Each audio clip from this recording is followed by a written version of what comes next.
গাজা যুদ্ধ কবে নাগাদ শেষ হবে তার আভাসই দিতে পারছে না কেউ। বলতে গেলে শান্তির আলো দিগন্ত রেখায় এখনও দেখা মিলছে না। ৮ মাসের চলমান এই যুদ্ধে হাজার হাজার ফিলিস্তিনিকে নৃশংসভাবে হত্যা করেছে ইসরায়েলি সামরিক বাহিনী।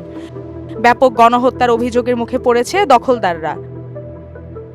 ৮ মাসে ইসরায়েল ক্ষতবিক্ষত একটা সমাজে পরিণত হয়েছে। ইতিহাসের যে কোনো সময়ের চেয়ে ইসরায়েলিরা এখন আরও বিখণ্ডিত, দ্বিধা বিভক্ত। বিষয়টি এবার ইসরায়েলের গ্রীষ্মকালীন পার্বণের সময় আরও স্পষ্ট হয়ে গেছে। মৃত সৈন্যদের প্রতি শ্রদ্ধা জানিয়ে ইসরায়েলিরা প্রতি বছর মেমোরিয়াল ডে পালন করেন। এবছর ১৩ মে মেমোরিয়াল ডের ৭৬তম বার্ষিকী পালন করেন তারা। এই উদযাপন প্রতীকীভাবে খুবই শক্তিশালী অর্থ বহন করে। কিন্তু এই বছরের উদযাপনের সময় ঐক্যের কোনো চিহ্ন খুঁজে পাওয়া যায়নি। এই ফাটলটা আরও গভীরভাবে বেরিয়ে আসে ১৪ মে ইসরায়েলের স্বাধীনতা দিবসে। একদিকে সরকারি উদ্যোগে আলোক প্রজ্বলন অনুষ্ঠান, সেখানে একজনও দর্শকের দেখা পাওয়া যায়নি। যেন এক স্বৈর শাসকের একযোগে বর্জনের সর্বোচ্চ উদাহরণ এটি। অন্যদিকে ৭ অক্টোবর হামাসের হাতে বন্দী ইসরায়েলিদের পরিবারগুলোর প্রতিবাদ। প্রিয় স্বজনদের ফিরে পাওয়া যাবে কিনা সেই অনিশ্চয়তা থেকে রাষ্ট্রের বিরুদ্ধে মরিয়া প্রতিরোধের এক দৃষ্টান্তর।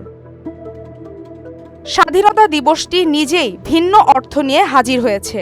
ফিলিস্তিন ও ইহুদি আন্দোলন কর্মীরা একসঙ্গে প্রতিবাদ কর্মসূচিতে অংশ নিয়েছেন। ১৯৪৮ সালের বিপর্যয়ের স্মরণে ফিলিস্তিনিরা এই দিনে নাকবা দিবস পালন করে।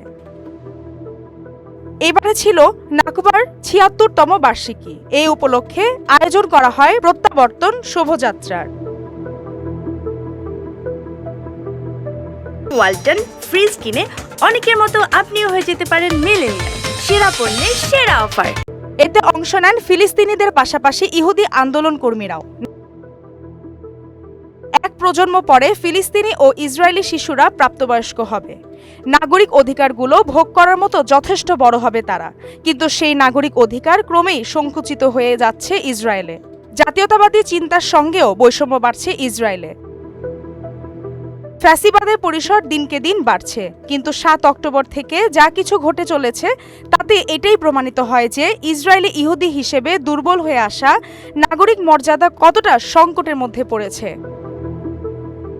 মালিহা চৌধুরী, মোহনা ডিজিটাল।